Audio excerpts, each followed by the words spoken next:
10th के results out हो चुके हैं और अब फील्ड कौन सी चूज़ करनी है बच्चों को, साइंस कॉमर्स आर्ट्स, इसका बहुत बड़ा कन्फ्यूजन पेरेंट्स एंड बच्चों में चल रहा है। और इस फील्ड को चूज़ करने के पीछे डिसीजन मेकिंग कैसे होती है, वो कुछ इस तरह से होती है जो मैं अपने एक्सपीरियंस से बता रही हूँ कि लोग देखते हैं कि स्कोप कहाँ ज़्यादा है, साइंस में ज़्यादा है, कॉमर्स में ज़्यादा है, आर्ट्स में ज़्यादा है। तो लोगों को आर्ट्स में स्कोप ही नहीं दिखता है। और इसका आगे जाके कितना बेनिफिट होगा, सक्सेस क्या है, कितने पैसे कमा पाएगा, हर चीज़ को, सक्सेस को ना हमारा ह्यूमन माइंड पैसे में तोलता है, जबकि ऐसा नहीं होता है। तो इस वीडियो में मैं डिस्कस करने वाली हूँ कि स्ट्रीम को किस तरह से चूज़ करना चाहिए 3 पैरामीटर्स पे। तो टॉप 1% जो लोग हैं ना वर्ल्ड के सक्सेसफुल, वो 3 पैरामीटर्स पे हमेशा अपने काम को चूज़ करते हैं। वो क्या है, ये आज से नहीं, ये सदियों से चल रहा है। वो है BBG, first piece for beauty, second benefit, third good. Beauty मतलब जो काम हम कर रहे हैं वो काम करते वक्त हमारा समय जैसे घड़ी रुक जाती है, थम जाता है, हम थकते नहीं हैं, दिन रात काम करते रहते हैं। उस काम को अंजाम देने के लिए रातों की नींद हराम हो जाती है। बंद आंखों से सपने नहीं देखते हैं, सपने खुली आंखों से देखते हैं। और जब तक अंजाम पे नहीं पहुंचा लेते तब तक दम नहीं लेते हैं।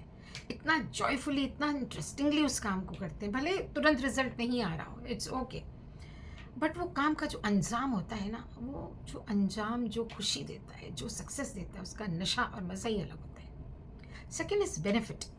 वो काम करने से हमारा भी तो फ़ायदा हमें देखना है, हमें खुद को मेंटेन करना है, सस्टेन करना है, एक अच्छी लाइफ जीनी है। वो काम करने से क्या हम एक अच्छी लाइफ जी पा रहे हैं, हमारे पास उतना खुद को मेंटेन करने का ज़रिया बन रहा है, फंड्स बन रहे हैं। हम खुद ही एग्जाम्पल नहीं सेट करेंगे और हम खुद ही गरीबों की तरह ज़िंदगी जीते रहेंगे, तो हम दूसरों को क्या इंस्पायर कर पाएंगे। वो जब आप फर्स्ट पैरामीटर पे काम करते हैं ना, ब्यूटी पे, तो सेकंड अपने आप साथ में पीछे से लग के आ जाता है। That is good. मेरा ये काम लोगों का कैसे भला कर रहा है, समाज में कैसे भला कर रहा है, लोगों की ज़िंदगी को सरल और खुश कैसे बना रहा है। क्योंकि जब मेरे काम से लोगों की ज़िंदगी सरल होगी, खुश होगी, तभी तो वो बदले में मुझे पैसे देंगे, मुझे वैल्यू करेंगे, कोई भी प्रोडक्ट मेरा खरीदेंगे। इसको बहुत सिंपल एग्जाम्पल से मैं समझाती हूँ। XYZ कोई भी बिजनेस कर रहा है, लेट्स सी कि साड़ियों का बिजनेस, कपड़ों का बिजनेस, कि वो कपड़े जो बंदा बना रहा है, वो कपड़े इंसान खरीदेगा। खरीदेगा क्यों? क्योंकि उसको ज़रूरत है। ज़रूरत डिफरेंट ओकेजन्स पे हो सकती है, अच्छा दिखना है, सोसाइटी में मूव करना है, ये नीड है, राइट। तो वो कपड़ा जो इंसान खरीदेगा, उससे उसकी ज़िंदगी सरल बनेगी, उससे उसकी ज़िंदगी खुशहाल बनेगी, उससे उसकी ज़िंदगी जो है उसमें उसमें खुशी आएगी। इसलिए वो कपड़ा खरीदेगा, और जो कपड़ा खरीदेगा तो बदले में एक्सचेंज होगा, मॉनेटरी एक्सचेंज होगा। मॉनेटरी एक्सचेंज होगा तो बेचने वाले की ज़िंदगी में भी उसको जो चाहिए वो लेगा, अपनी ज़िंदगी जिएगा, और इस तरह से ये चेन बनती है, राइट। अब अगर मुझे पूछें तो ये जो मैं काम कर रही हूँ, वीडियोस बना रही हूँ, पेरेंट्स की हेल्प कर रही हूँ, इस काम को करने से मैं थकती नहीं हूँ कभी, मुझे कभी बोर नहीं हो सकता। क्यों? क्योंकि मुझे ये पता है कि हर पेरेंट जो इस समय मेरा ये वीडियो देख रहा है, मम्मी है, पापा है, वो उनकी ज़िंदगी में पेन है, तकलीफ़ है, शायद वो होप गिव अप कर चुके हैं कि नहीं होगा, अब तो ये बच्चा मेरा सुधरने ही वाला नहीं है, इस तरह से होप गिव अप कर चुके हैं। तो मेरे ये वीडियो से उनकी ज़िंदगी में एक आशा की किरण वापस से जगती है, होप आती है। सोचते हैं कि अच्छा, नहीं, अभी भी मौका है, अभी भी हो सकता है, नहीं नहीं मेरा बच्चा कर सकता है।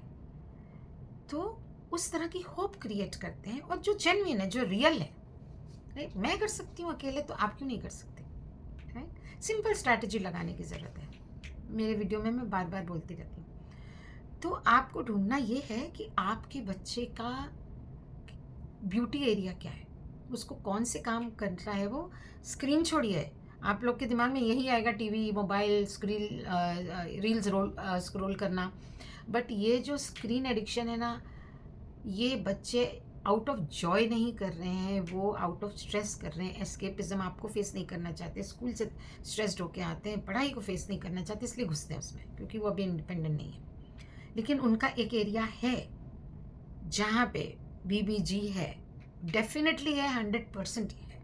और उसको आपको बहुत कीनली, बहुत क्वाइटली ऑब्जर्व करना है कि apart from screen, apart from studies, apart from any activity जो बच्चा कर रहा है, बच्चे से पूछेंगे तो वो नहीं बता पाएगा। आपको एज अ पेरेंट या तो उससे डिस्कस करना है बैठ के, उसको ऑब्जर्व पहले करना है, राइट?